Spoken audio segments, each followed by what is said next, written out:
one of the first on there. Oh, exciting!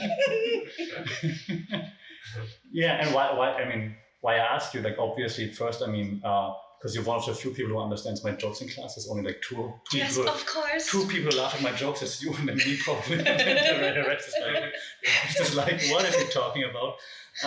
Or did all those references, like those music references and stuff, no one gets those. Getting too old. So this, and then of course, because after I follow you back, I saw like all your sports stuff, and since I interviewed lots of athletes and stuff, I figured out that would make sense here, because athletes are always so inspirational, just like your quote on PJ was very inspirational. So I figured, hey, it's a good way to start things off. I also don't have a big intro like this, because it's always very awkward. So we always just start like this, just keep talking, and at one point I just cut it, and then that's where it goes. So it's already recording. So to take off the edge, so it's not like 1, 2, 3, get excited. It's like, hey, you're already recording. You're already on tape right now. Okay. Usually, however, before I like start with like asking questions and stuff, I'm always like, what do people need to know about you? Who are you? Why are you here? Don't say because I asked them, because I'm your teacher. I'm just a normal person. Okay, yeah. No, I'm so my name first, obviously. My name is Sailub Lertratanachai. I am 27 years old, and I'm a professional Thailand equestrian athlete. That sounds pretty like exciting, actually. That's nice, because when I looked into like professional athletes to interview for the channel back then already, I never came across Equestrian. Equestrians. Yes. God, I can't even pronounce it. I'm German. I'm sorry. It's not my native language. Okay, so let's just start with this then, because that's the, I was about to say elephant in the horse. Like, how does one become an equestrian? How does it start? Well, first I was actually a swimmer before when I was young, and then like I get to the point where, because I'm quite small and I'm quite tiny and I'm small and I'm short and I'm not so strong, so I got to the point where no matter how much I train, how much I put my time and effort into it, I'm not gonna swim any faster anymore. Because a swimmer, you need to be like... Yeah. And plus my dad wasn't allowing me to do weight training when I was young, because I'm quite small. Okay. So he was like scared that I'm gonna get big and I'm gonna be like stay really tiny, but I'm staying tiny anyway. But then I got to the point where I couldn't progress anymore. So that's when I trying to find something else to do. Right. And then we came across horse riding. Well, but first we didn't know that it is like a type of sports that you can compete like very serious about it. So I just like try to do it as a hobby.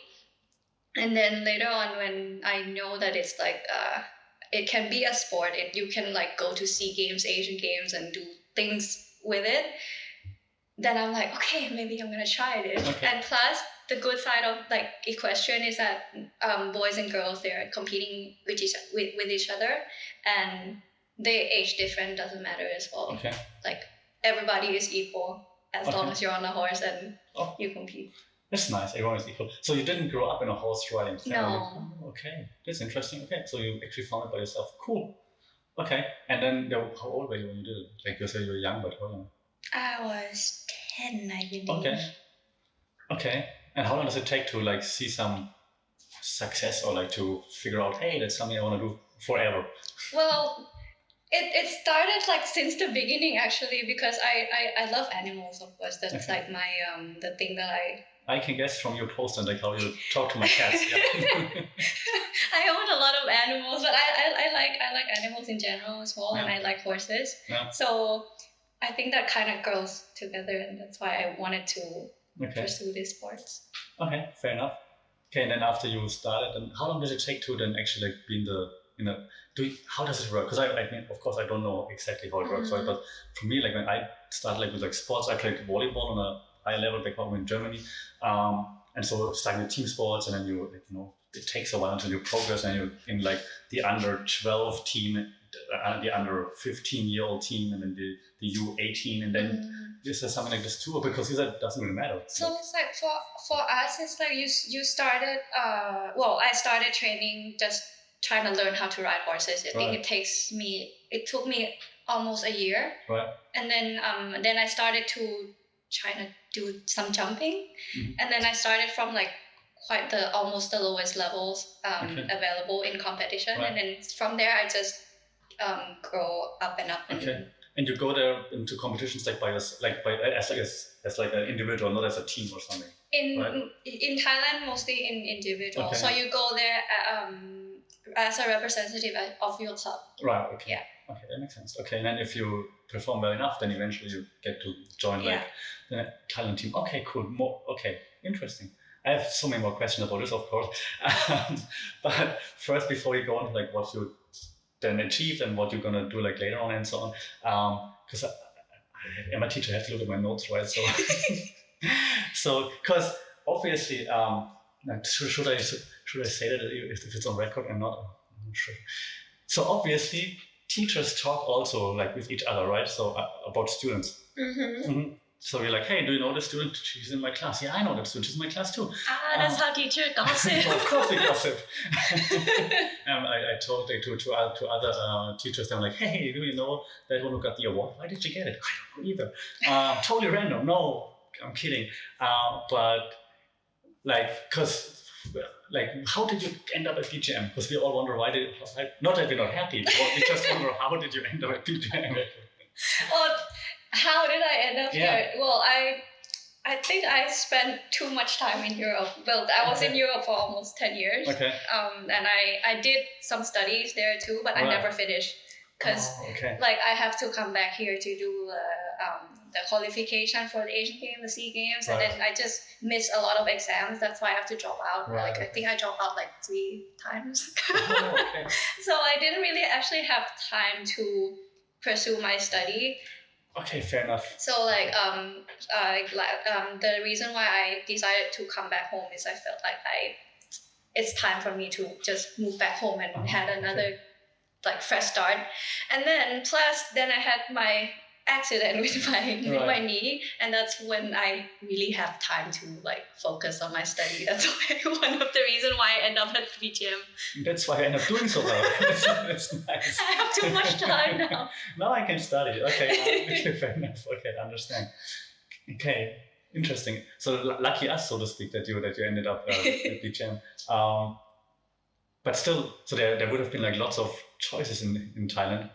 I mean, obviously we're the best program. I mean, it goes without saying. But like, because there should not be on camera, but how usually like students with like lots of qualifications or lots of overseas experience, they not necessarily end up going to Thammasat. So I wonder, just because it's close to home, or is it? No, one thing is it's very close to my house, but like Thammasat is like always the well-known university, and everybody wants like either Juฬa or Thammasat, you know. This is not a university podcast. You can be honest. You don't have to be like, hey, Thammasat. But seriously though, like it's one of the like well-known university in Thailand, and so that's why I just decided to choose one. Okay. And the reason why I don't want to study abroad anymore because I spend too much time there. I just want to be home. That's like simple as that. Okay. Where have you been in Europe actually?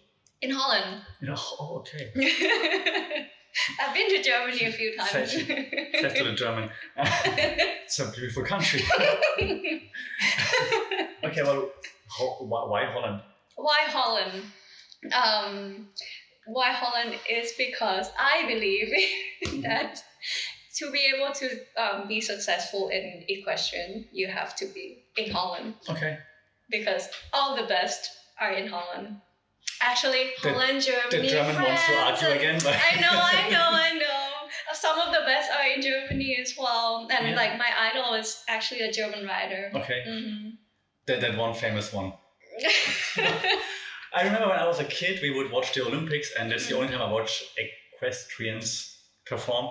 And we always it was always like Germany versus the Netherlands. Like, yes. So that's what I remember from that sport. And I forgot his name, but it was this one very famous. Marcus Aini? Probably, yeah. Or Ludger Beerbaum? Yeah, this one, it's the Mr. Beerbaum. Yeah. He was so famous. So famous. He even had advertising in Germany. So he's very cool. He was that famous. That's the only thing I remember. And that he won, I think. He won a lot. He's one of the best in the world. Yeah. Good. Check this. Remember, German is one of the best in the world when it comes to riding. Okay, yeah. Interesting. So, okay, then you stayed in the Netherlands for like almost 10 years, what you said, right? Yes. Okay. So you speak Dutch? Klein beetje. Okay, I don't speak Dutch, but I understand the difference a little bit. Some German words are quite similar. Right. Yeah. But we still don't like each other. I know. Where in the Netherlands did you stay though? I stayed in Breda. That's like in the south of Holland. It's near the border of Belgium. Yeah, that's why not. Okay, cool. Okay, how big was it? Was it nice? I'm picturing right now like an idyllic like area because there are lots of horses, obviously. Is it like that? Well, like that area is like North Brabant, right? And Breda is like one of the biggest, not the biggest, but one of the big cities there. So it's like a countryside-ish, but it still had a city feeling of it. So it's quite nice. But a city feeling in the Netherlands outside of Amsterdam is more like, oh, cute. Like Breda is like just a tiny, small, cute corner of Holland. Okay, yeah. It's actually, I mean, I can't admit it as a German, but I mean, actually, the Netherlands have like very nice like cities and like you can cycle everywhere and it's like nature. I know. And it's, The weather is horrible. But I'm not admitting it. Yeah, that is true. It can change every 5 minutes. that is true. Like right now, I go back. If there's no COVID, I go back to Europe like once a year, and then I don't just stay in Germany. I travel to like meet some friends in Spain and Italy or in the Netherlands, and I always pass by Amsterdam because I just like the flair. Not the weed. I'm not smoking. But I just listen. Are you sure? I'm very sure. But the smell is already weird in Amsterdam. But no, it's still a nice flair and just like But like I said, every 5 minutes just it rains all of a sudden and then it snows in May and like, what's happening? But the museums are also cool and it's just nice to chill. So yeah, I'm not hating on the Netherlands too much. Where are you from Germany actually? From Bavaria. It's between. So that's hard to explain because if I say I'm from Bavaria, then people say, "Oh, Munich." But then my dad will be like, "Yo, don't say you're from Munich," because actually we're like Bavaria is quite big and it's like 4 hours away from Munich, so it's closer to Frankfurt. Frankfurt. It's like 1 hour away from Frankfurt, but in a different province already, so it's hard to explain. I used to stay in Cologne for like a few months. Okay, how do you like Cologne? It's okay. It's alright. It's alright. I don't like Cologne. It's like I don't like it. I stayed like up in the mountain in one of the stables, so I didn't get to like be around much. But it's not too bad. So where I'm from, we're like the serious people, like the serious province in Germany, like Bavaria, like they're not that funny. I disagree, but they say that. So, but in Cologne, they're like blatantly funny usually, like they're like in your face funny. And they're like, they're just that's not even like be like sarcasm and stuff, but they're just like it's like at your face. Yeah, it's like where like the carnival in Germany is very big in Cologne, and like we hate that. And so we don't get along at all. It's like nice architecture, nice church in Cologne, but that's Carnival was big in Breda too. Yeah, it's crazy. I hate it. I love it. Dressing Everybody up and is so happy. They're too happy sometimes, but it's fake happy. It's like it's kind of be happy now. It's like why can't you be happy all the time or like just be yourself? It's carnival. Because it's happening. And the carnival music, it just goes in your head for a week. But it's so annoying. I know. How can you like that? It's like it's not even good music. It's just happy bad music. Like my mom loves it, and she always made me dress up when I was a kid. As soon as I was old enough, I'm like, I'm not doing this anymore. Never again. And I have a younger sister, and she had to there's like this carnival dance in Germany where you have to throw up your legs and stuff, and they get all the makeup and the hair. She hates my mom for that. She's like, why did you make me do that? So yeah, we're not big carnival people, and that's the reason why I don't like that area. But if you like it, I'm not judging you. Just a little. And yeah, so where I'm from, we're like supposed to be like the angry, serious people. That's what we're famous for. Yeah, as you can see from when I'm having class and stuff. Yeah, okay, but back to not hating on Dutch or Germans for that matter. So you enjoyed your time there, then you came back here. And then, this was the one thing I tried to prepare for this interview or for this talk, not really an interview, but I was like, how do I smoothly transition into your injury without like making you sad or anything? I don't think it works, but you mentioned it already. And Yeah, when I saw you posting about it, I'm like, oh, that looks serious. So obviously, right? then you explained it. I'm like, oh, shit, okay. So want to explain what happened? And it's quite crazy. It was like just a normal everyday practicing day for me. I just go to the stable and I just ride my horses. And that morning, we just bought a new horse from Holland, and he just arrived at our stable for like 2 weeks. So like he's quite new and probably feeling fresh as well. And then we didn't really know each other that much. So what happened was I was just riding for like almost like 40 minutes, and I'm like, it was almost done. I was just jumping around a little bit, and like the fence was like really low, like really tiny. And then on my last one, like just before I'm gonna finish, I jumped, and then he just suddenly turned to the left, and instead of going forward, he just turned to the left, and then I'm just going straight to the ground. Okay. But the weird thing is, it was not a bad fall. It was not a hard fall at all. It was just like boom down on the floor, and that's it. But I landed with my leg straight down. Like I didn't bend my leg. Right. Like for some reason I felt like my knee was stuck. So it was like this, and then boom. Okay. Yeah, and then I heard the cracking sound in my knee up to my brain, and I'm like, oh no. Okay. But I was so calm. I was like lying down on the floor, and then I put my hand up, and I'm like, we should call an ambulance. Okay. Like now. It's like, why? What's wrong? I couldn't move. Like we have to call it now. And we waited for like an hour for an ambulance to come. And then the ambulance didn't want it to take me to the hospital I wanted to go because it's too far away. Okay. You know, that's the really bad system of ambulance in Thailand. Yeah. Anyway, I ended up at the hospital that I wanted to go, and luckily I didn't have any water. I didn't have any food since the morning, so I could get a surgery straight away in the night. So and that all worked out and well. I mean, as much as it could go well in the end, or yeah. Well, I didn't know that I need a surgery. I know that something is broken, and I was just lying on my bed, and like outside the door, my sister, my mom were like with the doctor. I have no idea what's going on. And then later on, like a few hours later when I wake up, then they're like, okay, you're about to go in surgery at 7 o'clock, so be ready. And I'm like, oh, okay, cool. So is it bad? He's like, a little bit. A little bit bad. Okay. and then the first thing that comes up in my mind, and I ask my doctor, like, when can I ride again? And he's like, yeah, we'll just talk about it later after the surgery. Right. So yeah, that was that. Okay. It's like because it's like you sum it up like so briefly, and then that's it, and then everything's okay. But I mean, like following your post that you shared, like it took you like a year or something to like recover. My doctor said that I give you 3 months and you can walk like with no stick or whatever. Okay. You can like put all the weights on your 2 legs, and I'm like, yeah, I'm not interested about when can I walk. I'm interested like when can I get on the horse. Okay. It's like I think 6 months, because like during the 3 months I couldn't move at all. I can just move a little bit, so like everything's gonna wobbly. So he said that but you really need to work hard, be patient, and trying to be tough, because it's gonna be really hard.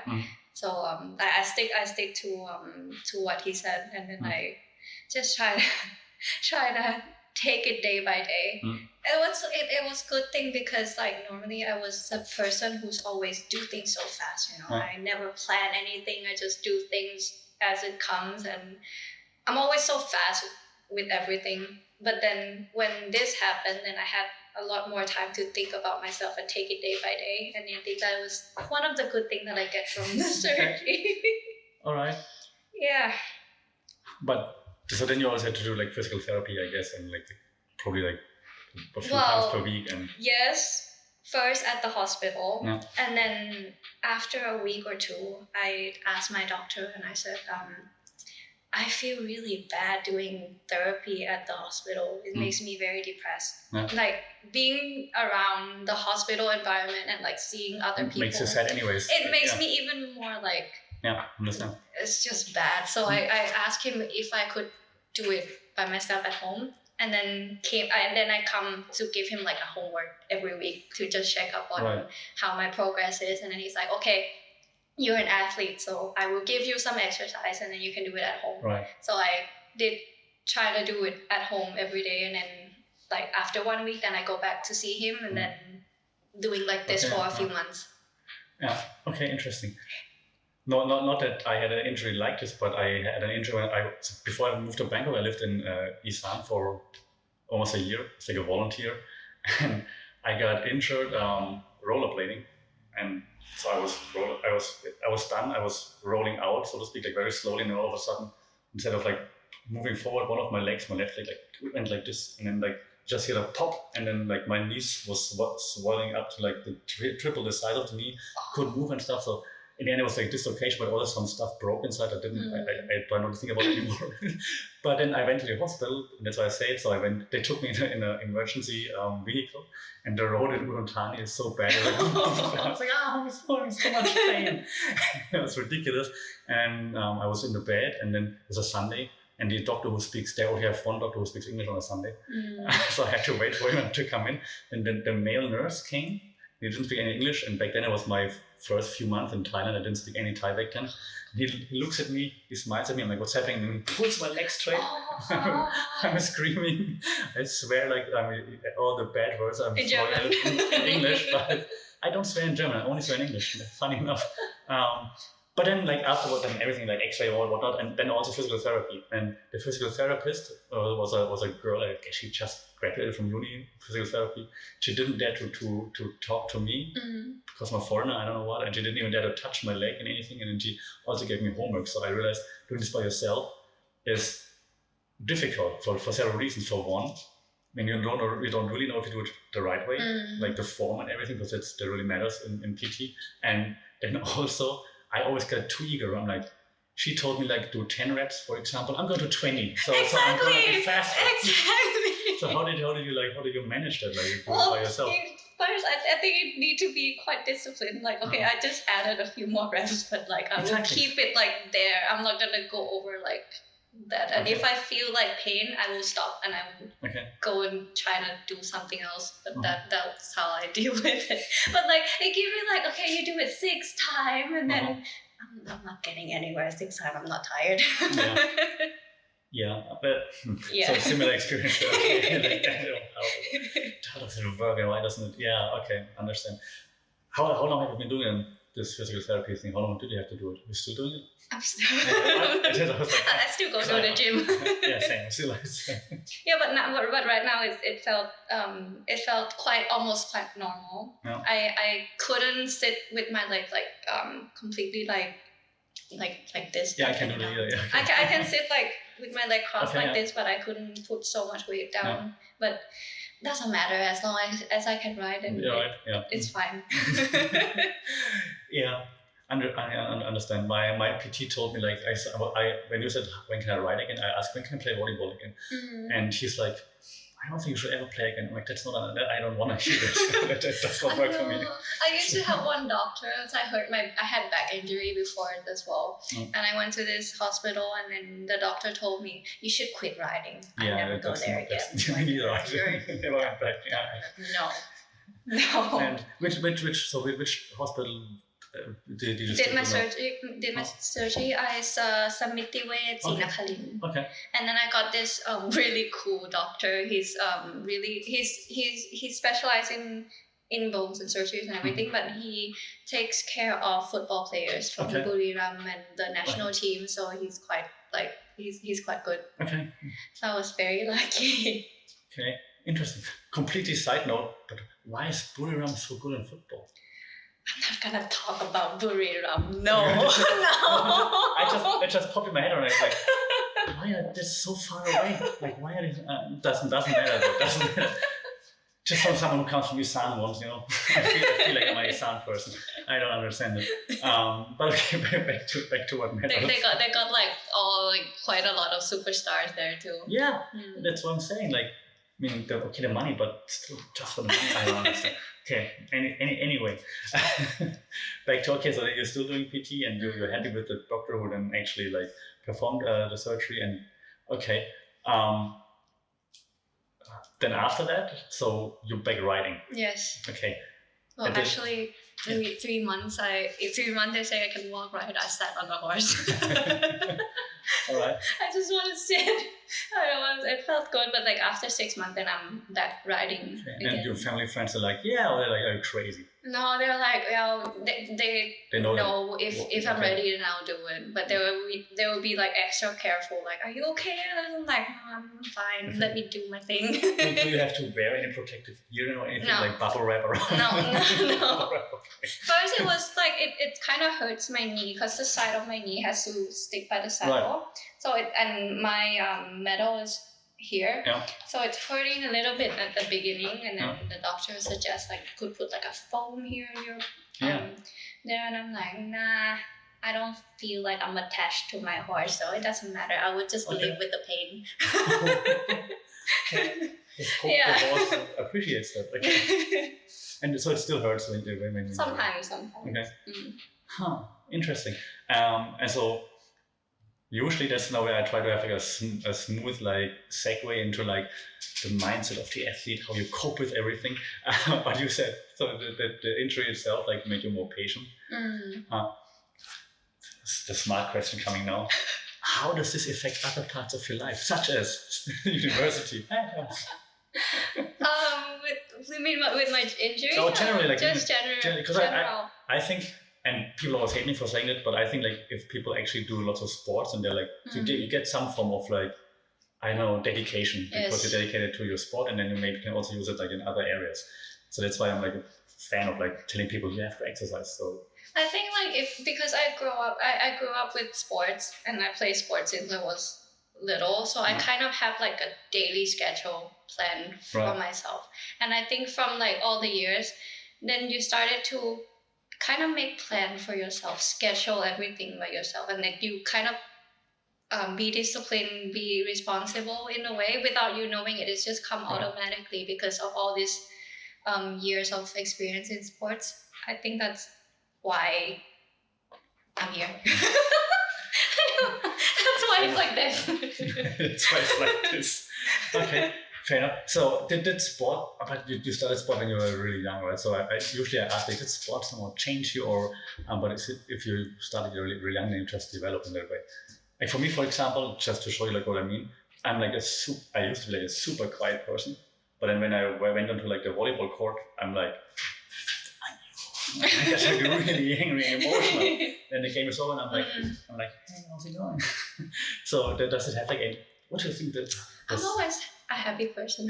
I always smile. I always like, but when I'm in the field, like with my horse in the arena, when I'm competing, I'm still smiling, but I'm quite like I don't show any expression. That's like what I don't know about myself, but other people told me like. So you're more serious, basically. You can never guess what she's thinking in her head. Okay. But like I just have no facial expression. Just like I look happy because I'm happy I'm on the horse because like I love what I do. That's one thing.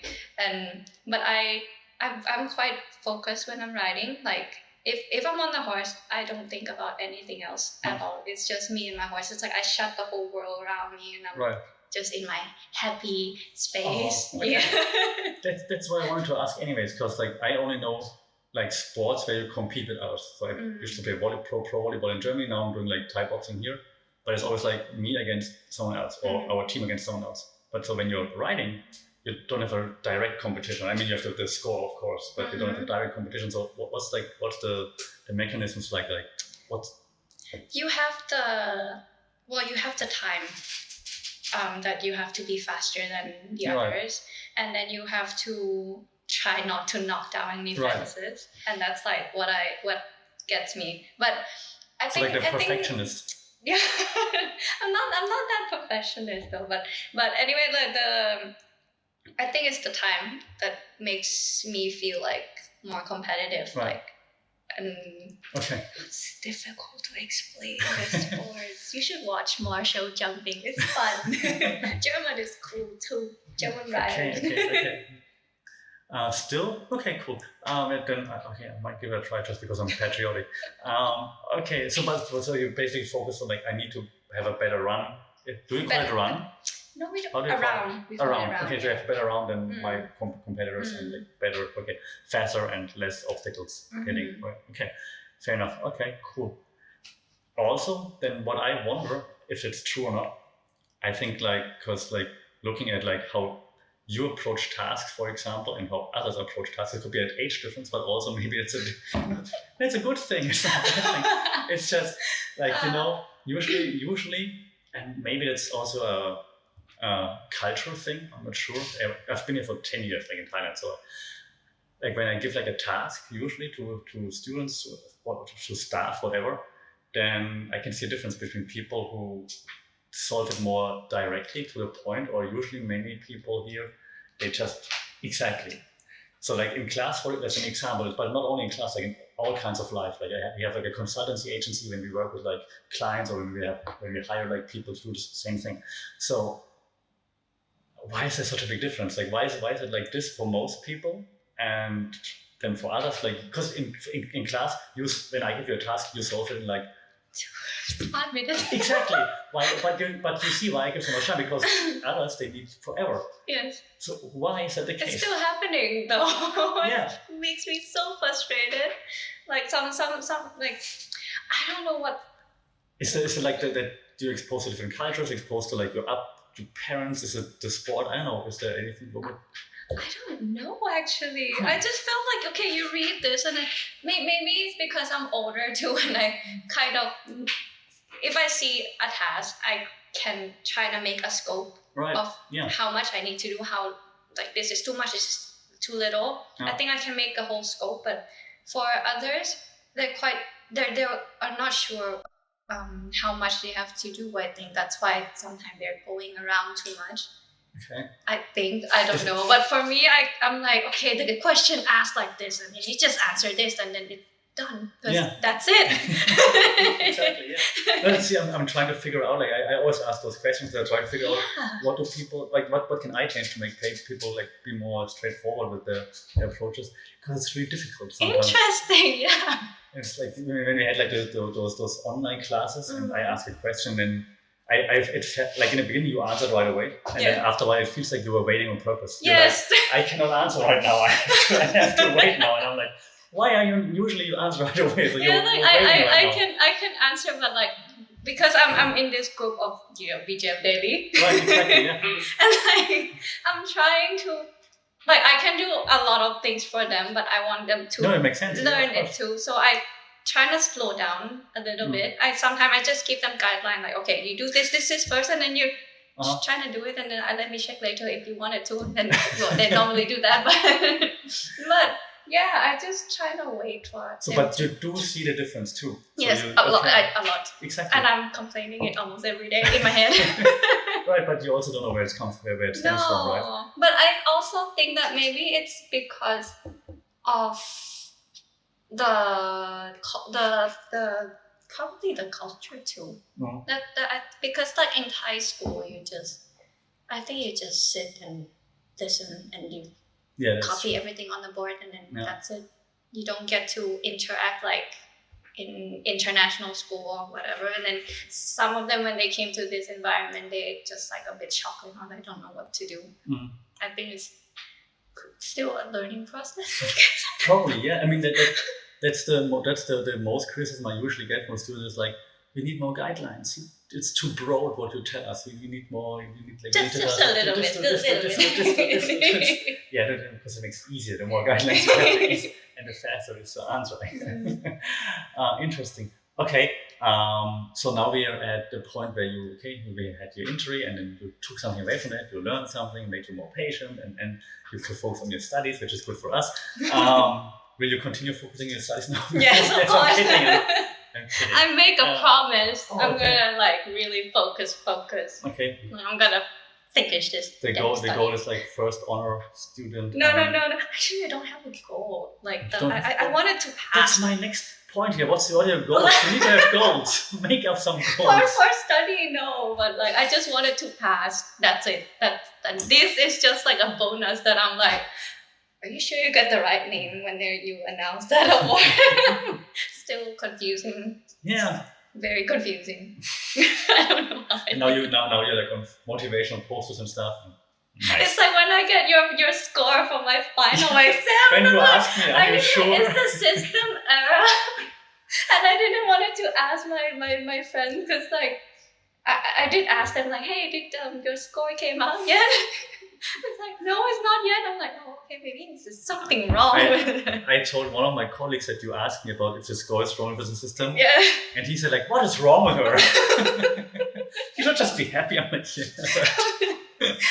Good job. Yeah, but I don't give out those scores very easily, just saying. So good job. Let's stop this. You're well deserved. Good job. Yeah, exactly. Celebration is okay. With you, you're always like too polite. It always makes me feel uncomfortable. I'm like, stop being so polite. It makes me feel so much older. I can be rude too. It makes me feel so much older when you're like, but appreciate it. But still. Okay. But I wanted to move towards goals. So you don't have study goals? Because, I thought you have a goal in mind because that's why you picked this wonderful program and that you're graduating here, like first honors, you get your degree by who you get it from, and you will enjoy the film, and then you will move on to, I don't know, what are you going to move on to then? Well, my dad has been in like the media and entertainment industry since I was born. So okay. I think that's why I pursued this this program actually. And then I can so go slowly. It took us 40 minutes to find the truth. Okay, nice. So yeah, that's why I chose this. I chose BJM, and then like after that I could help him with Like how is he in media? Like in which kind of media? Like publishing media or broadcasting? Or what's he doing? He used to be a DJ, a radio DJ cool. when he in the early days. Okay.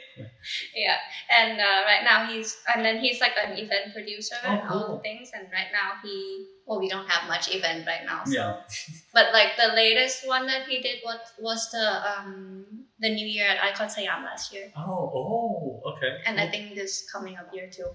Yeah, probably right. Yeah. Okay, cool. Okay. So and then what are you gonna do once you graduated? Still gonna ride. Yeah, obviously. Okay, yeah. That's for sure. How competitive though? How long can you be like on a competitive level? Because you said age doesn't really matter, right? No, you can compete cool. until you cannot. Compete. Actually, yes. I think that in London Olympics, the guy who won it is like 60 something. Oh really? Yeah. Can I still start? It's never too late to start. Yeah, I remember that the German guy, Ludger Berbaum, he always was old when I watched him. No matter when I watched him, he always looked old. Okay, so you don't actually have any plans you don't have to have plans for when it's over because you can just keep going. Yeah, I can still keep going, and I still like my dream is still to compete in the Olympics. But like I felt like as of now it seems like to be like my fantasy than the reality. Because like why? I needed to be more like I needed to be better than this. I need a good horse. I need a lot of sponsors, and right now I don't have that chances yet. So I think it's like kind of like a fantasy for me for now. But still, SEA Games and Asian Games is still my goal. And like if you be more specific, then I wanted to have a SEA Games gold medal. Okay. Yeah. Cool. You went to the SEA Games, like when was it? I went to 2 Asian Games and 2 SEA Games, and my first one was Asian Games in Korea. That's 2014. Okay. And then 2015 SEA Games in Singapore. Yeah. I won 2 bronze medals for a team and individual. Okay. And then 2017 SEA Games in Malaysia, we got silver for a team. And then the last one was Asian Game in Indonesia. Okay. That I didn't get to the individual round. Okay. Yeah. Okay. someone who's totally ignorant, I know the SEA Games, but what's the difference to the Asian Games? How's different? The level of Okay. competition is totally different. Oh, okay. SEA Game is let's say like SEA Game is like between 130, 140 centimeters. That's the height of the fence. That's the level. But Asian Game is like 145, 150 centimeters. And they're like every 2 years, every 4 years? SEA Games every 2 years. Yeah. Asian Game every 4 years. Oh, okay. But obviously not at the same time at the Olympics. So it's like 2 Olympics and 2 years Asian Games. Or... No, it's in between. Yeah, right. Yeah, that makes sense, of course. Yeah. Okay. Yeah, and Asian Game is, of course, it's harder, and then you had more competitors from a good Asia country like Japan. You had Qatar. You had the Middle East. They're amazing. And Japan, you had Korea. They have it's a lot harder. Okay. Yeah. I was about to say something very stupid. No, let's move on. I'm sorry. I'm Japanese American. Oh, okay. Okay, cut. Okay.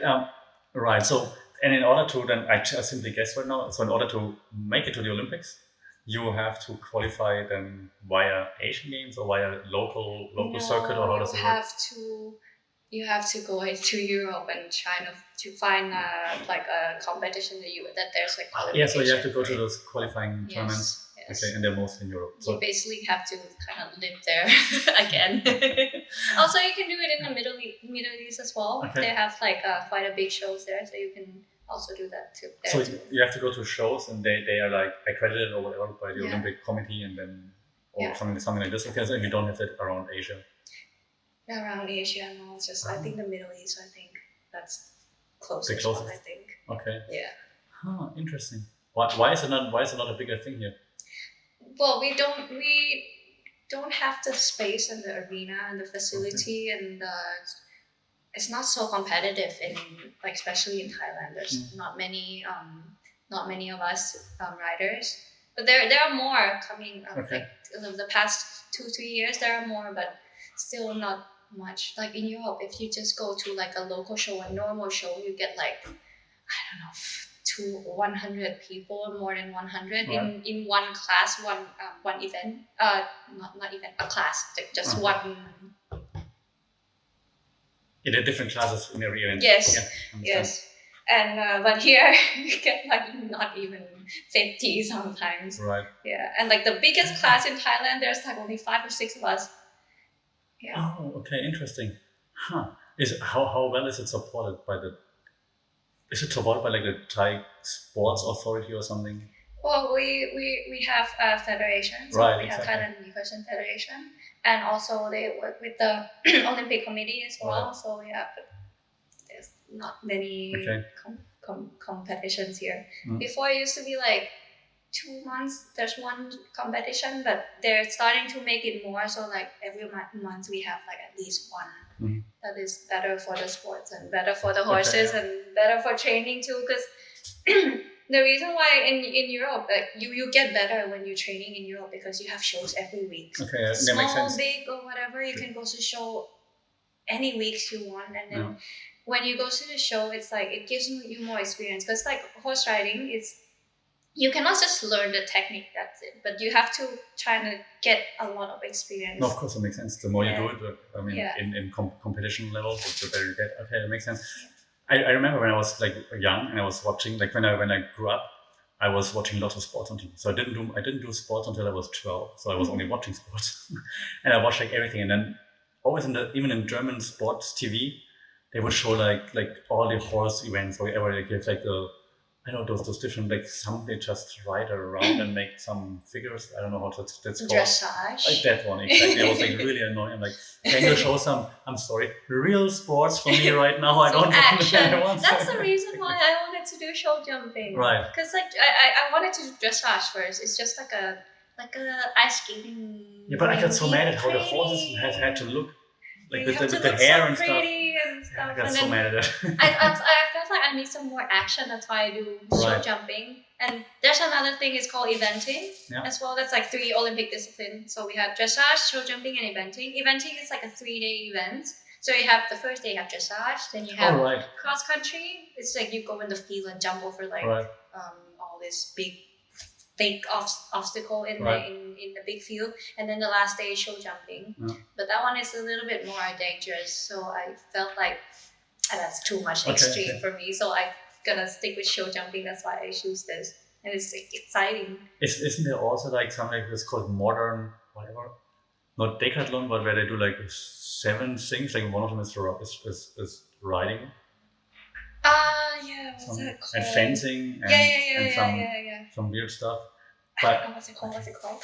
I neither. But I understand what you mean. Yeah. Okay. So, but it seems to me that like maybe in other places than here, that like actually horse riding like becomes like more famous, more of a thing. So maybe you just have to catch up. But I popped it in my head again because you know some of the people that I interview. You know Bo, for example. And she told me back then when she plays basketball, and she told me even she played basketball on a very high level, and she's like, I don't get any support basically in Thailand, and she was really sad about it. And it's like, it's the only chance is to go abroad or something and to make it, because in Thailand all the money just goes to football, and that's about it. Sadly, but it's like individual funds, and that's where it gets tricky, and where it gets like that's where the chances came from. If you have a lot of funds, and you can do a lot with it, like go to train in Europe or whatever. But I think the federation has also like a program that you can go to France to train as well with them and whatever. But I still go to Holland. I still think Holland is the best. Oh, Germany. Okay, but you went to Holland already.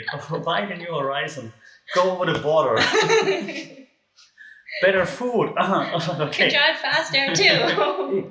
But better food. Right? Definitely. Right? Definitely. So one thing that makes me mad in Holland is like I always end up eating Asian food in the Netherlands. Like go to some Asia wok shop or whatever. Yeah. Really? Yeah. Or German food, but I feel like ramen in Germany was so nice. No, in Holland it's just horrible. You just only had like frikandel and that's what I mean. croquette and bitterballen and I don't like Dutch food. That's why I end up with the Asian one. Yeah, I agree. She said it, not me. Okay, for German food. Also German ramen. We're famous for ramen, obviously. But okay, so back to the point of like, because I'm curious about this. So again, when I went to tournaments, play volleyball and beach volleyball, where there are 2 people in the team, so we have to get like sponsors and stuff like this. It's rather easy because it's like a very friendly sport for like people coming. You understand it very fast. You're like, okay, the ball goes back and forth. Everyone can cheer, hey, party, and it's all good. So it's hard, but not as hard. But I assume for you it's much harder to get like the funding and to get sponsored. So how does it usually work? Because you said you have to rely on basically like. There's not many organizations who's like sponsoring athlete much, but me and my sister has AirAsia PTT station. Okay. And oh god, I haven't competed for so long. I forgot. Okay, let me start again. So I have AirAsia, and then I had PTT station, and I have Magnolia Ginkgo Plus. That's like under Thai Babe.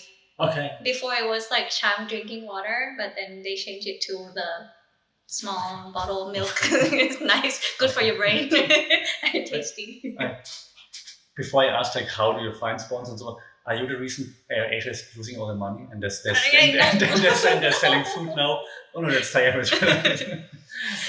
No, one other thing is there are also partners from my father as well. Okay, cool. But then we have to go there to the company and like kind of like do a presentation, like, okay, hey, come support us because we're cool. But yeah, we did that too. Why is BGM not sponsoring a Thammasat? Right, yeah. No, I thought it as a joke, but actually now I'm serious. Like, why isn't Thammasat doing something like this? I mean, it would be actually you reach a potential audience, like you reach potential future students. They should do that instead of wasting money for like strange bikes that everybody's stealing. They should do something smart with it. Okay, but we're not hating on anyone here, especially not on my employer. So you're talking about your goals in terms of going to the Olympics. So which is when are the next Olympics actually? Hopefully next year. It was supposed to be this year. Yeah, right. It was such a shame because everything got postponed. Before I go down where I wanted, I saw your post about like the the disease that hit the horses. Yes. What happened with that? That's called AHS, that is African horse sickness. Right. It's actually, it never happened in Thailand, but I think they claim that it came from zebra.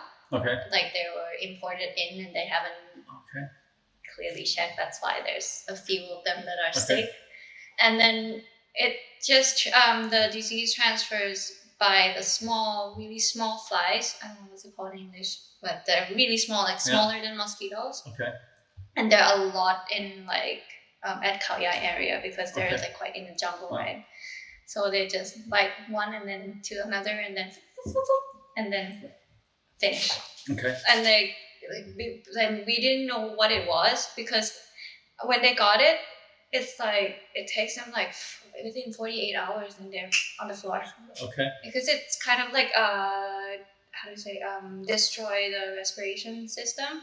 And that is that. And that is why we have to build all the nets, and horses need to stay in the nets and try to get rid of this disease. And that's why we don't have a show as well. And it happened at the same time as COVID. So that is just horrible. Yeah. Yeah. But is it like does it keep spreading, or is it like right now? under control? Right now, like the last case that we heard was in September, so it's kind of quiet down now. And like we're at the moment we're trying to ask for like a free zone country. Okay. And they're still working in process, but I think we hopefully can host a show in December. Okay. Cool. Yeah. Okay. Interesting. How much is a horse actually? I mean, you can't put a price tag on whatever, but I mean, so in general, just so people know, like, what do they have to think? Like, they're very, very expensive. Right? Yeah, of course. As a car. Okay. More than a car sometimes. More than a car. Yes. Okay. Yes, that's figures. Okay. Like which kind of car? Like the sports car. Okay. The ones with a special parking in the shopping malls. Okay, I understand. No, but it also depends on different levels of the horse as well. So if you can do like only this level, then the price range is like this. Okay, yeah, sure. If it can go like Olympics, then it's like here. Depends on the level of the horse too. Right. So as I know I have my horse background knowledge only from bad Hollywood movies, obviously. You always see like that, like specific races have like specific price tags and things like this. Is it that important? Like, is it that important what type of horse you have? Because some types of horses, they run faster, jump higher, I don't know. Yes, yes. Okay, not that stupid. Okay, nice. I was scared it's a stupid question. Okay. No, if you want to have a horse that do show jumping, that's like a specific type of breed that can do well in show jumping, or other things. There's just different. Okay. Yeah. Okay, since we're at the topic of like me asking stupid questions right now, let's do two more. How do you get a horse to jump? I'm sorry, I don't have any idea. I'm sure I'm not the only one. It's like a really general question that everybody asks, and I've always struggled how to answer it. Normally they say that all the horses can jump. Yeah. All horses. If they see something, they will jump over it. It's like us. But I would go around. Obviously, the horse would go around. But there are those ones who, if you train them well and they like to jump, and that makes sense. They have to like to jump too. Yeah, that makes sense. Okay. Yeah. Just like students have to like to study. Yeah, that makes sense. Yeah, exactly. Okay. And then do you work with treats or? No, we don't work with treats. We just with fear, with punishment. You hit her horses. No, what we do, like if we rewarded them during when we're riding, we just pat them on the neck or like just do this. Okay. And if you're happy. Oh, that's enough already. Yeah, that's enough. That's okay. Then when you finish, you can give them treats. You can give them carrots, apples. Okay, so you give them treats at the end. Okay. Okay. That's less simple, crazy than I thought. Yeah, I was like, no, that's not crazy. Okay, last question that I saw in Hollywood movies, but it's like those horse racing. Is there drug abuse? Drug on horses? Yeah, a lot. I thought so. Yeah. They're just like human athlete, right? Whatever. There's a lot of things. There's I'm not gonna name malls, otherwise they know that I know. But I never use drugs on them when I'm competing. Right. But if they get sick, you get doping tests Yeah, too. that's what I mean. That's what Yeah. I'm asking. Yeah. Okay. So they have like a doping agency too. Yes. Okay. Yeah, they have the doping test too, and like they can do like 3 a.m. in the if morning. you want this, and you can test the urine or they take the blood just like normal like humans. Okay. Yeah, and then you get banned if you find like a positive result, then you get banned. You get punishment. Do you have to take drug tests too? Yes. Okay. So like, just like every other athlete. Yeah, I'm just asking. Okay. Actually, I was quite like surprised because on my first national competition in Asian Games, I was the first athlete of all the Thai athletes to get tested for doping. Maybe I just flew from Holland. But yeah, it surprised me, and I'm like, I didn't know that me have to test. I thought it was just the horses, but they do test athletes as well. And like from the last there's a case not recently, but a few months ago that the Qatar team, the rider, they tested positive for drug use. Okay. So they got kind of disqualified for the. Are they testing like any drugs or like just like I think weed. performance enhanced? So did they get disqualified for weed? I think weed. Really, you get because now because I mean I follow lots of like UFC fighting and stuff like this. They don't ban weed for weed anymore. So I think because weed doesn't enhance your skills, does it? Does it make you more relaxed? Sometimes it just makes you do better things. No. Okay, experience. You're speaking from experience. Back in the Netherlands, obviously, not here in Thailand. Okay. No, but I felt like riders are. I don't know. I felt like they're not so healthy, but they're so strong. Okay. They party like crazy. But Okay. Yeah. What is what do you focus on with your training as a rider? Like what are the strengths that you need? actually, like honestly, I never go to the gym at all. Like, Okay. I just started to go to the gym like 2 years ago. Before that, I only run. Okay. And that's it. And the rest is just riding and just working, do things in the stable. Okay. And that's it. I'm already tired. You work hard in Holland. Okay, fair enough. Yeah, and you have to bike home too. It's quite far. That's true. Okay, fair enough. So it's like all natural strengths then. Yeah, but my coach does say that you have to train your cardio. That's important because when you ride in a higher level, you need to be strong and you need to have good cardio. I'm guessing is it hard to control the horse actually, or is it? It depends on the horse too. Like you can have like a really strong horse and you need a lot of hands, you need a lot of legs. Some horses has really light mouth, so you just don't have to be so strong in the hand, but you need to be strong somewhere else. It's just totally different. Every horse is different. So that's why you need to ride a lot of different kind of horses, and you get a lot of experience. You know how to ride different types. When you see a type, then you can figure out how to deal with them. That's why I get so fascinated about this sport, because you learn everything new. Even you ride the same horses every day, you still find something different, because they're different. Yeah, but you also have to adapt them with your riding style, obviously. Yeah. So you cannot have the same style for different horses. Yes. Okay. Something you can take away into real life again. Nice. I like it. Okay. I wanted to come close to the wrap up, but now I have lots of extra questions popping up when you talk about this. So you stick with one horse though once you have found a horse, or do you switch between horses for competitions? I still switch horses as well. But if you of course everybody will have one good horse, the one that you're a good combination. So if you wanted to do it depends on which classes you're gonna compete in, which levels that you're gonna compete in. If you do this level, your best horse might not be the perfect fit for this level, so you have to use another one, whatever. It's just something like that. Okay, but then you also have to train with those horses frequently, so it's Yeah. How often do you train? Every day? Well, before it was every day except Monday, but right now I'm busy with studying. So we are sorry. So we will sponsor you. I'm looking at you. So I only ride right now my schedule is Wednesday and Thursday and Saturday, Sunday. Okay. Yeah. Okay.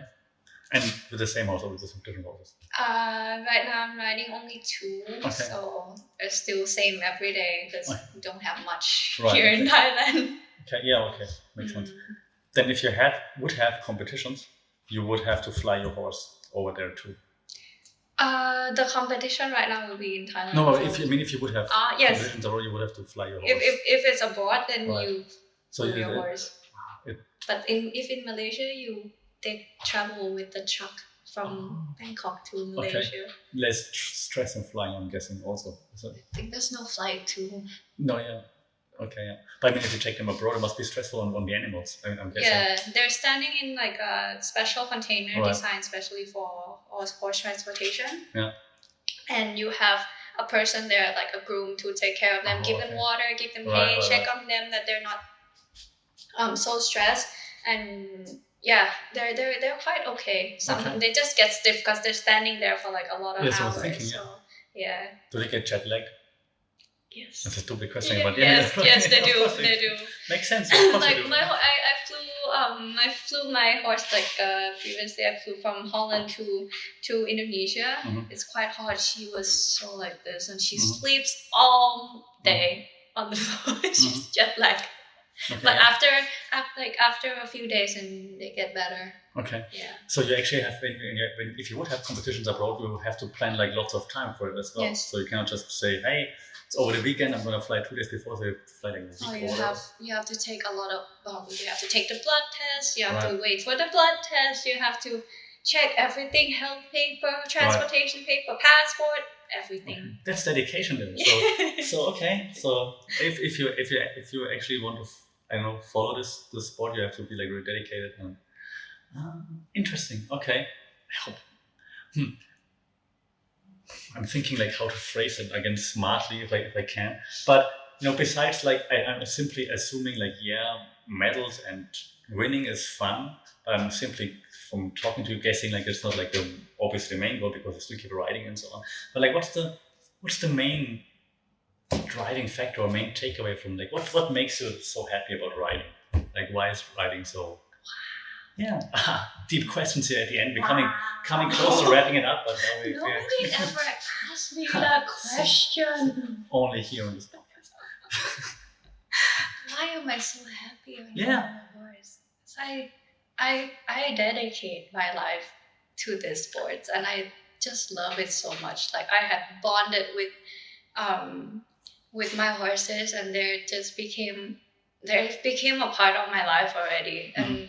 That's why when I'm on the horse, I'm so happy. I do things that I love.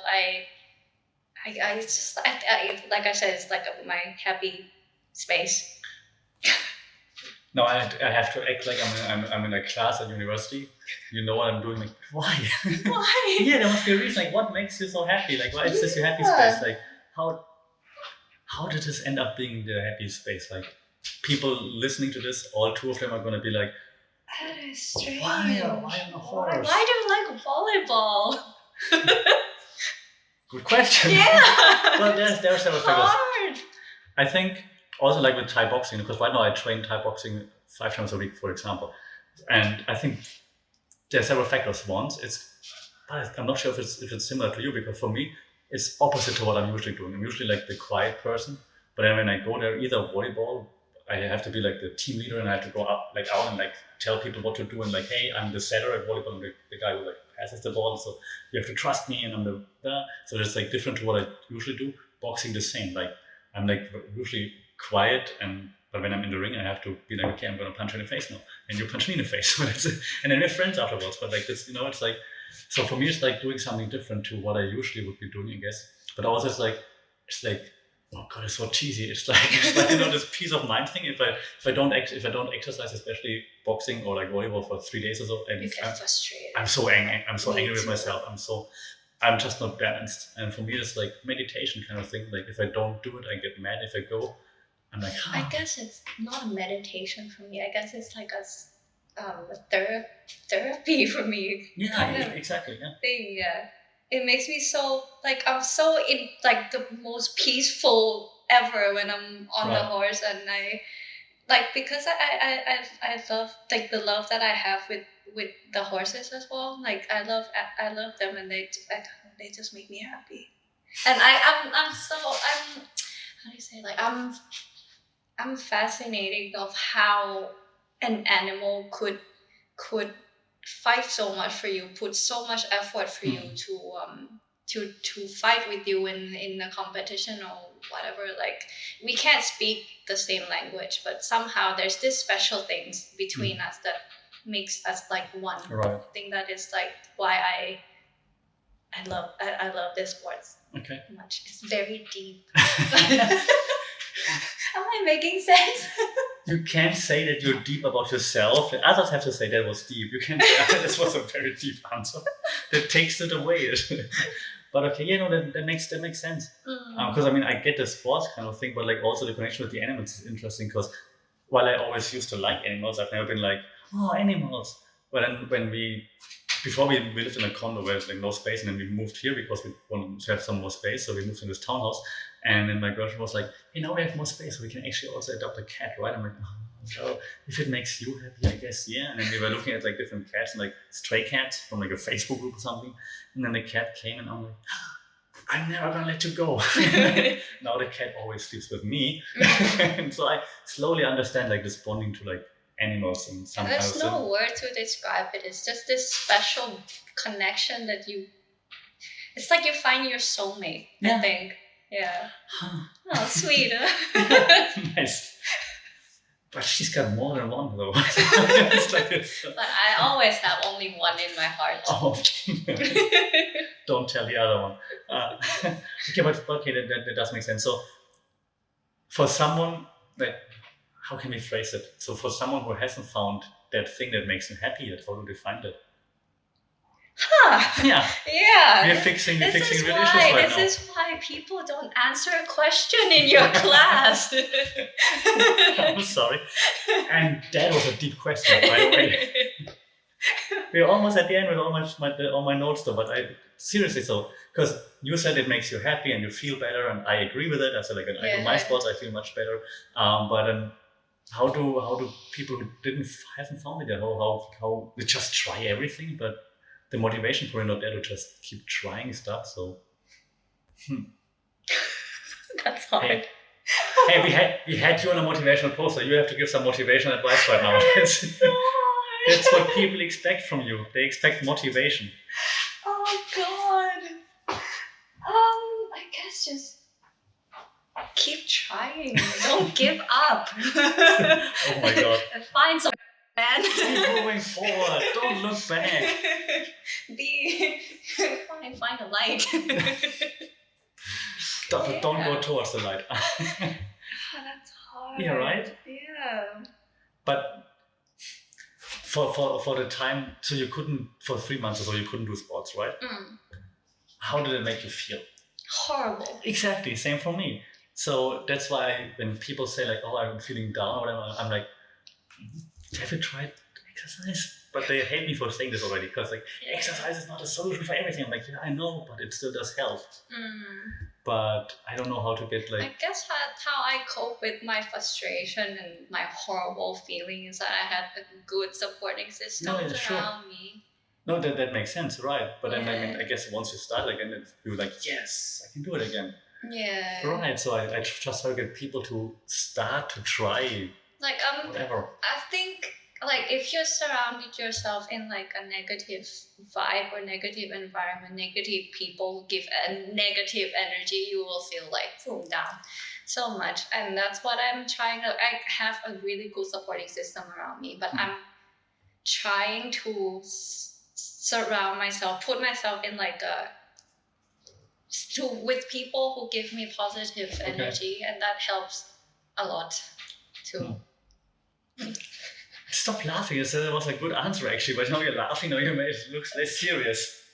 But it makes sense. But then getting rid of like people who are like negative is like sometimes difficult. Also, not only in life, but like if you look at like, I don't want to make everything about like uni, but if you look at like uni and some of your, not your friends are awesome of course, but like some of the groups are always stick together.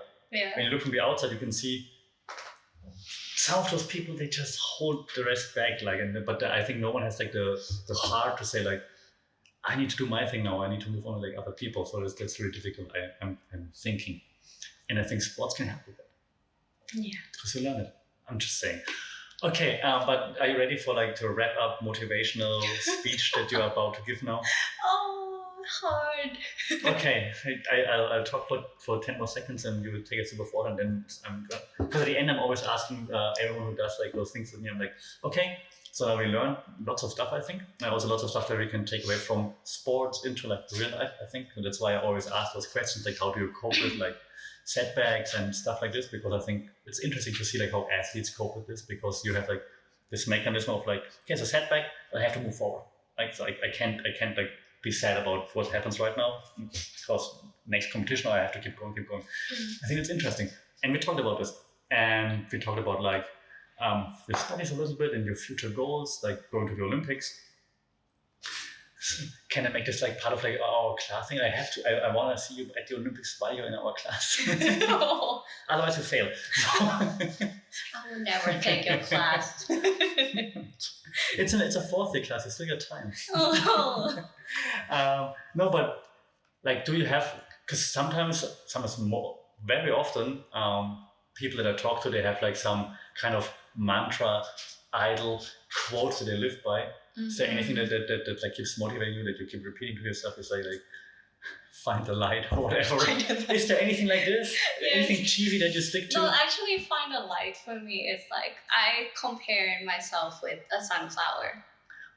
Yeah. Keep talking. I'm not making fun of it. Keep talking.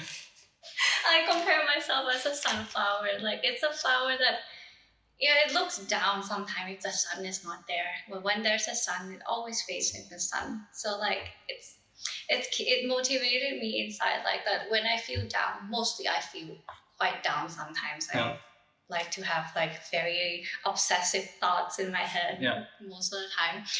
But what I learned is I try not to say this to myself, that all the bad things that happen to you, there's always a good thing gonna come out of it. So that's how I stick to it and how I try to be happy every day from that.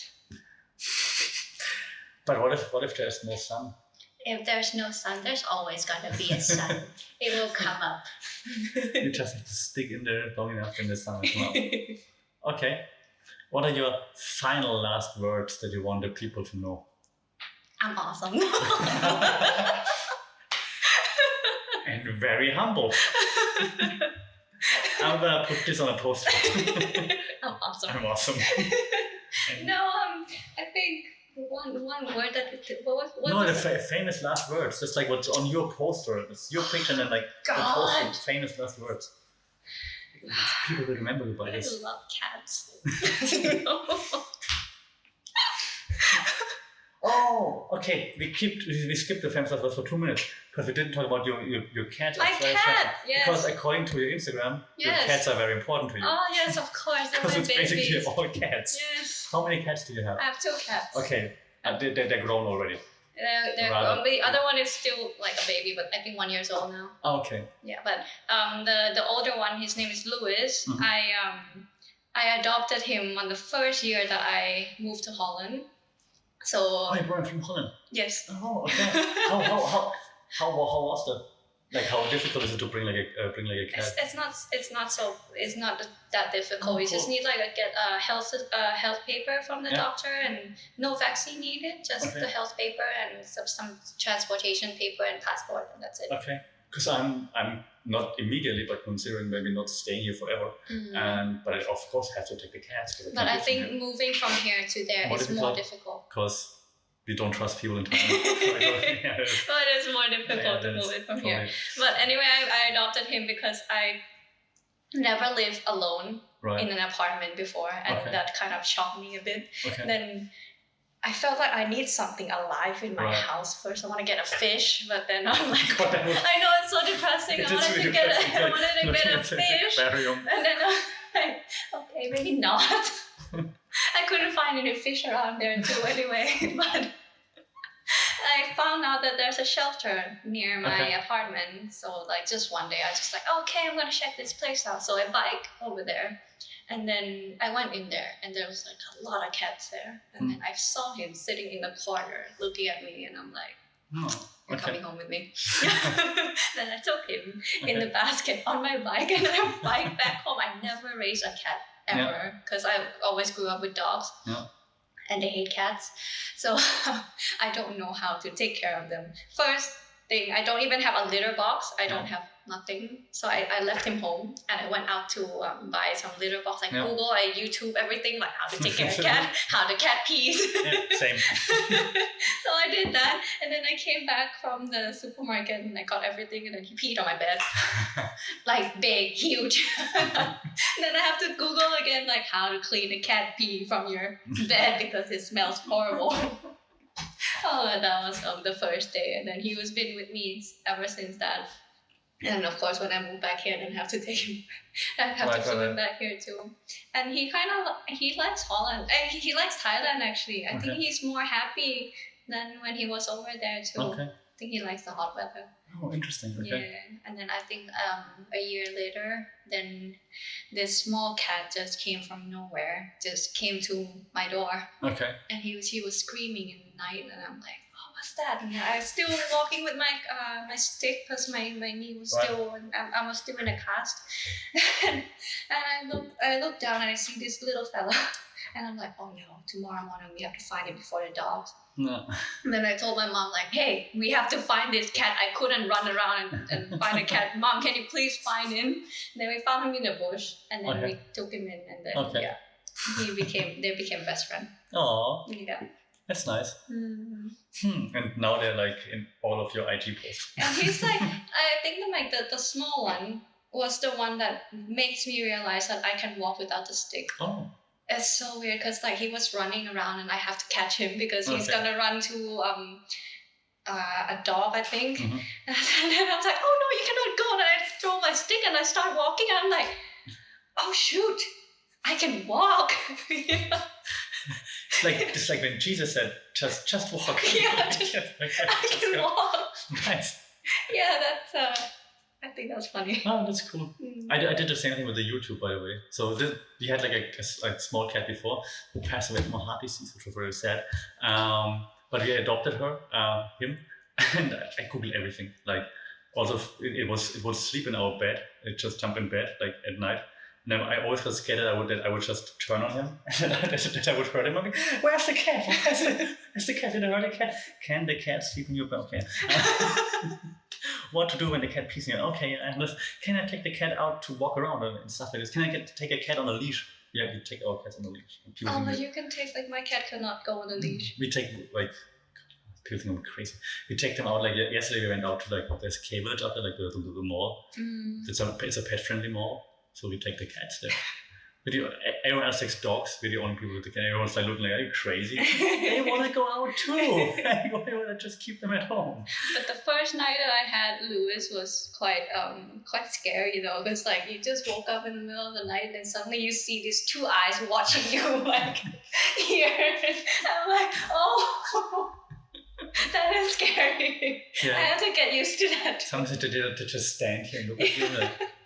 and then like the next day that he came and then he gave me massages on my belly and I'm like, cat do massages? And I'm like, oh my god, and I Google it too.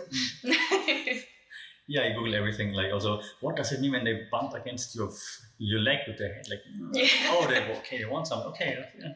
So yeah, but by now I know all those things too. But they're obviously very cute, and I always said I'm a dog person until I had a cat. I'm like, cats are That's true. Yeah, that is cats true. are kind of cute. Okay, but enough of the cat talk. Even though cat content works very well on social media, so like, share, subscribe. Now let's wrap it up with like you had some time in your back of your head. Do you want to stick with like I'm awesome, or do you want to add something else? Famous last words. Jesus. I am on track. No. Should I tag it? Hashtag. Yeah, you can stick with the autumn of it. Okay, we stick with the autumn. We stick with the autumn. Awesome. Okay, then thank you very much for doing this. I appreciate it. Thank you. I will send you like the edited version. You can check it out. This was fun. It's my first podcast ever. Not your last one, I'm sure. Especially if you take my classes.